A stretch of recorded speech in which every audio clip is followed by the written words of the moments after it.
Assalamualaikum warahmatullahi wabarakatuh. Kami dari kelompok 10 akan mempresentasikan tentang moluska. Moluska berasal dari bahasa Yunani dari kata molluscus yang berarti lunak. Organisme ini dapat ditemukan di darat ataupun di laut.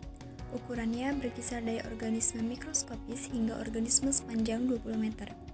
Moluska merupakan hewan hermafrodit, yaitu memiliki dua alat kelamin dalam satu individu. Namun, ada yang memiliki alat kelamin secara terpisah. Oleh karena itu, cara reproduksinya dengan cara fertilisasi internal. 3 struktur utama moluska.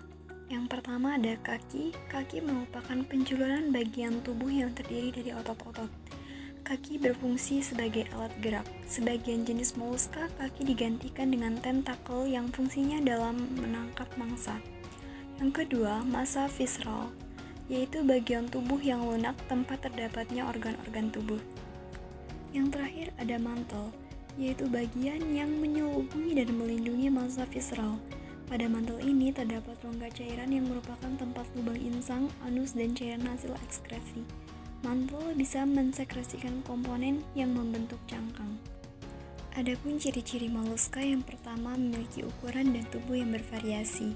Yang kedua, bertubuh lunak. Yang ketiga, vertebrata. Yang keempat, hidup di air dan di darat.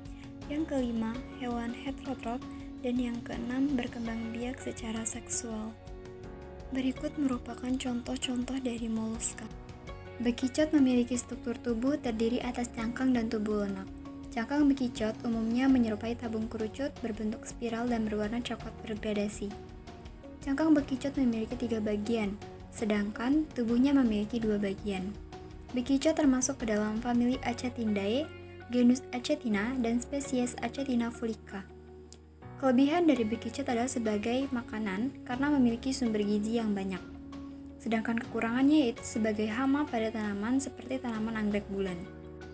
Keong mas merupakan hewan herbivora yang termasuk ke dalam filum mollusca. Keong mas memiliki cangkang coklat kekuningan dengan ukuran 40 sampai dengan 50 nanometer. Kehidupan keong mas dipengaruhi oleh beberapa faktor, yaitu kebutuhan akan mineral, suhu, dan kekeringan serta keasaman. Pergerakan keong mas di dalam air dengan cara berenang perlahan dengan menggunakan kaki yang digerakkan secara bergelombang. Pergerakan di permukaan tanah dengan menggunakan kaki yang dibantu cairan lendir. Permukaan tanah ruang mantel dimodifikasi untuk menyimpan udara guna pernafasan. Makanan utama keong mas adalah tumbuh-tumbuhan.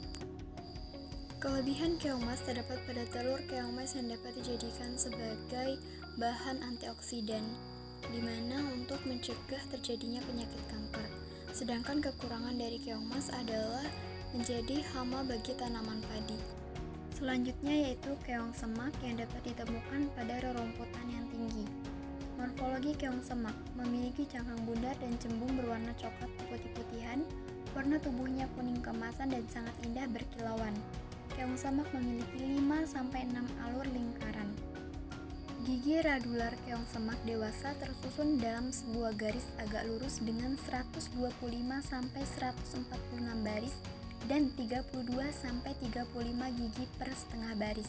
Gigi bagian tengah agak lebih kecil dari lateral pertama, sedangkan plat basal gigi tengah simetris dan trapesium dengan ekstensi basal lateral yang terangkat pada sudut yang tajam. Keong jenis ini diketahui menjadi inang bagi cacing parasit yang merupakan penyebab radang pankreas pada kerbau, sapi, biri-biri, babi, dan kambing. Kelebihan keong ini yaitu mampu hidup di suhu yang dingin sekitar 5-10 derajat Celcius, sedangkan kekurangannya itu merupakan hama bagi tanaman.